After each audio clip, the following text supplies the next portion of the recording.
I actually forgot something on my last live broadcast, so this is going to be a short and quick one. So, just an update for any drivers that are going out. There is definitely some things that may affect you, or there are some things that will affect you if you are driving this weekend. So, once again, they have done the bridge revitalization projects on 24 right outside of downtown. So those are shut down, so you need to make sure that you know where that is. They have shut down even parts of like Spring Street. You have to go to Ellington. You can't go Spring Street at all. So the easiest way to get around in East Nashville, I would not actually go Korean Veterans Bridge. Last night there was a guy who was stalled on the middle of the bridge, and it was about 9:30 or so, and it took me forever. I got jammed in it, and I didn't notice. There was, unfortunately, I guess I could have gone around the other way, but I didn't realize it until I was getting up on it, what was going on. I was on Waze, which luckily told me that there was a car stranded there, but at that point, when I realized what was going on and why it was stopped, I thought it was just traffic because of the 24 construction. It was too late for me to turn around, so beware going Korean Veterans Bridge. I've heard it's like a parking lot both directions today. Another thing is last night, or this morning, I guess technically, as I was on my way home out west, as I was, if anybody's familiar with the 440 and 40 junction, I was headed 440 west, obviously, to go to 40 west, and as I was approaching that ramp, the ramp to go to 40 east was completely closed off by police officers, and I was like, what is going on?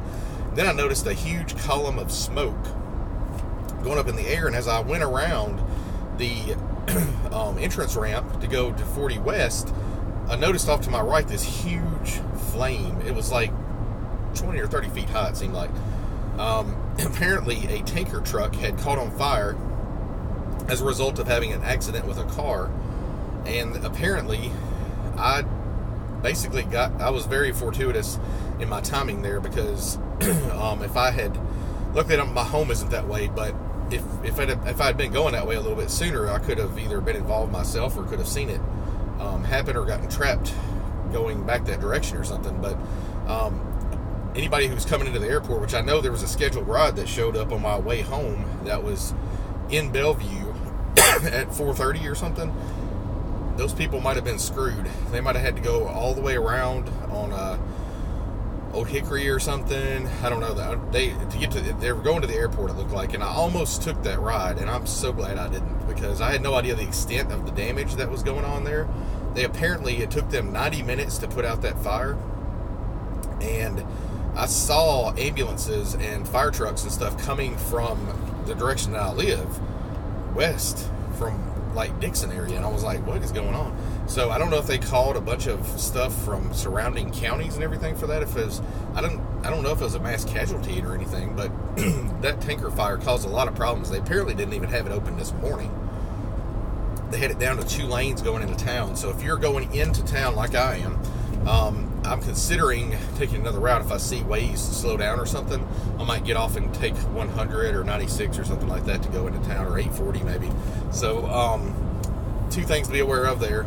They supposedly, I think they have it opened back up now, but it took them a while to clear that stuff up, because that tanker fire, I guess, burns pretty high temperature for a long time. So that was a bad thing. So like I said, if you are driving around the East Nashville area, or even North Nashville, it could be affected to some extent. Last night I was able to go around the 40, like I said, where that accident occurred, the 40 east, where it goes to 65 north, to go to Roselle Parks to go into Germantown and stuff. You can go around that way.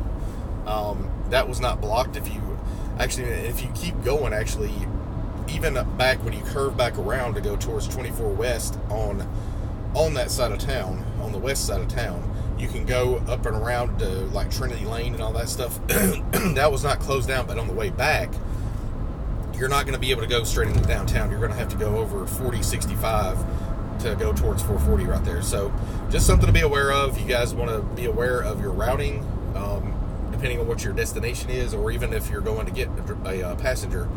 Those areas that are affected could be affected by the surge and stuff. So something to be aware of. And this guy needs to back the hell off.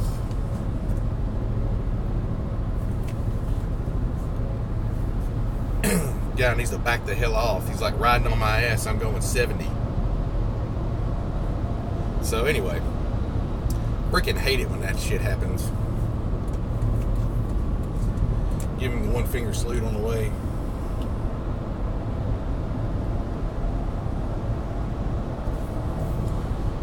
Piece of shit. Go back to Fayette County. Anyway, these freaking drivers who think they own the fucking road, who can drive down in the left-hand lane all the way down.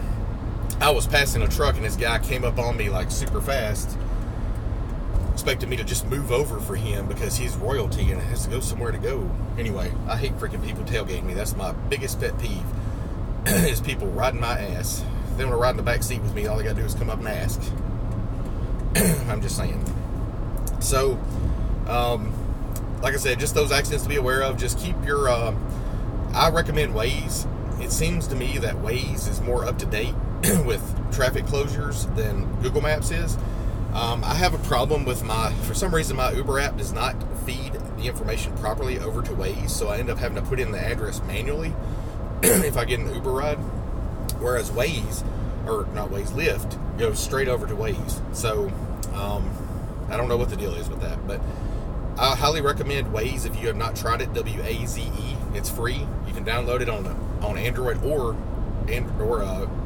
Apple iOS, and I highly recommend it for its traffic because it takes not only real-time data from drivers who are using the app, but it also has driver updates. So they can put if there's like an accident, or if there's a slowdown, or if there is a closing anywhere, they will put the parts that are closed on there, and that helps tremendously. So anyway, guys, I am still not quite in town, around mile marker 179, and I am headed into town. Going to be hopefully getting a ride pretty soon to head into town. It's a really nice, beautiful drive right in today. So hope you guys are doing well. Hope you have a profitable night, and be safe out there.